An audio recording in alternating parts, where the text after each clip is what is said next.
Mr. Whitaker, welcome to the committee. Good morning. My name is Steve Whitaker. I own and operate Whitaker Buick Pontiac GMC in Forest Lake, Minnesota. Our family's been a Buick dealer since 1954. We celebrated our 50th anniversary in 2004 while we were located just down the street here on University Avenue in St. Paul. As many of you know, University Avenue was a major auto row through the 60s, 70s, 80s, and with many other metropolitan areas around the country, dealers start moving out to the suburbs as there's more available land and space to operate. In the early 1990s, GM approached us and had pressured us to move either out to Inver Grove Heights or to Roseville. Depending on what year they talked to us, it was one location or the other. We resisted because our business was good. We had been established for a long time. We had a solid customer base. Our real estate was paid for.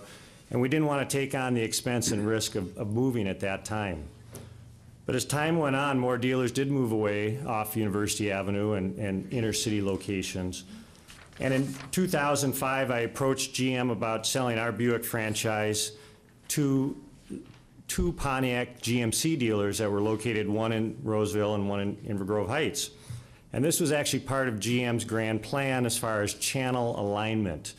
They want to have Buick, Pontiac, GMC dealers all under one roof, representing those three franchises. So this was great news for them. They were very cooperative. Between General Motors and myself and the two other dealers, we struck a deal in early 2006 to make this happen. And GM even put money into the deal because they wanted this to happen so badly. In fact, we were one of the first metro areas to be largely on channel with Buick, Pontiac, GMC dealers under one roof. I wasn't ready to retire. We had built a good business, and at the same time I was selling our dealership, our franchise, I had also negotiated to purchase another Buick, Pontiac, GMC dealership in Forest Lake, where we are today. With GM's blessing, I bought this operation, Novak Buick Pontiac GMC, family-owned operation, much like ours, for about 30 years. I paid over $3 million for the goodwill alone. Goodwill in our business, also referred to blue sky, is basically the value of the customer list and whatever goodwill that dealer has built up over the years. I also paid over $2 million for the real estate, including the buildings and the property. It's a good freeway location. You know, Forest Lake is just north of the 35E, 35W split. A lot of commuter traffic. It's a growth area. It's a newer facility, and the brands are channeled right, just how GM wanted it.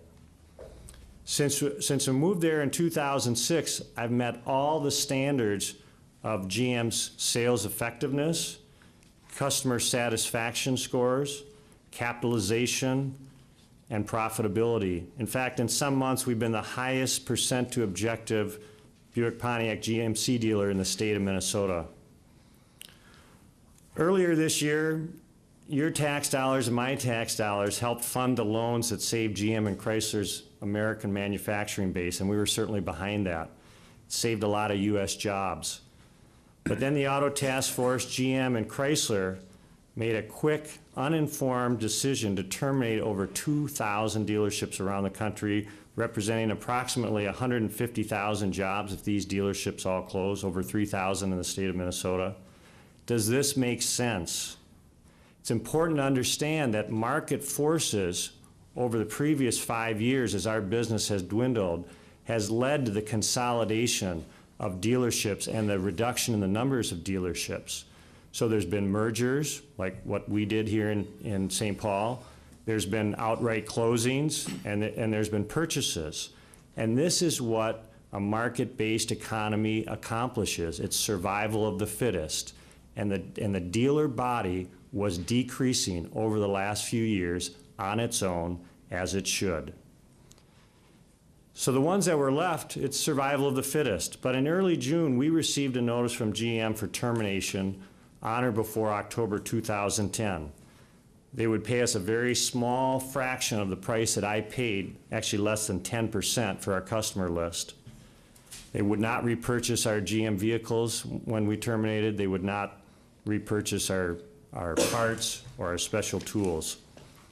So our company is out the $3 million we just paid 3 years ago.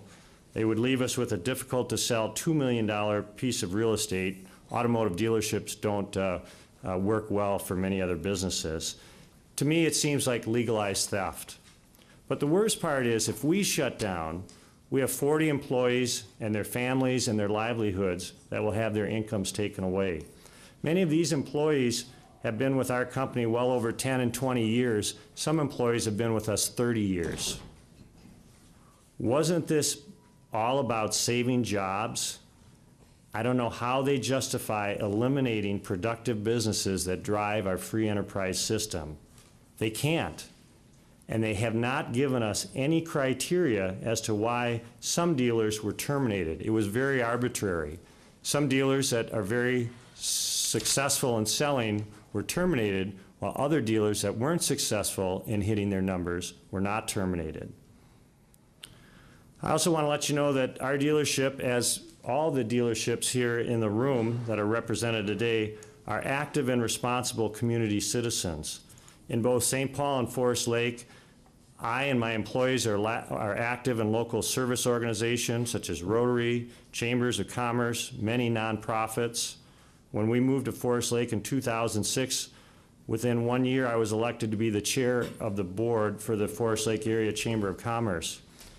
And our dealership does a lot in these communities. We participate in blood drives, we sponsor athletic teams, we pick up highway trash, we donate to area nonprofits. Last year we even helped raise over $11,000 for American Cancer Relay for Life. Better Business Bureau of Minnesota and North Dakota has an award each year that they hand out, about a handful, to businesses that represent the highest level of ethical treatment for their employees and customers, unique business practices, and community involvement, called the Better Business Bureau Integrity Award. I'm proud to say that Whitaker Buick is the only dealership in the state of Minnesota that's ever earned this award. And I tell you this not to boast, but to let you know that this termination may not only affect our employees, but also the communities and the customers that we serve. State franchise laws would normally protect us from this arbitrary and short-sighted termination. GM and Chrysler made these dealer cuts because it's the one time in their life that they could get away with it. This is how they act when they are not held responsible. Again, I feel like my tax dollars have gone to shut me down, not to save our industry. State franchise laws would have prevented this from happening. We want you to know that the Minnesota automobile dealers appreciate the efforts of you, our legislators, in protecting the fairness of our franchise system.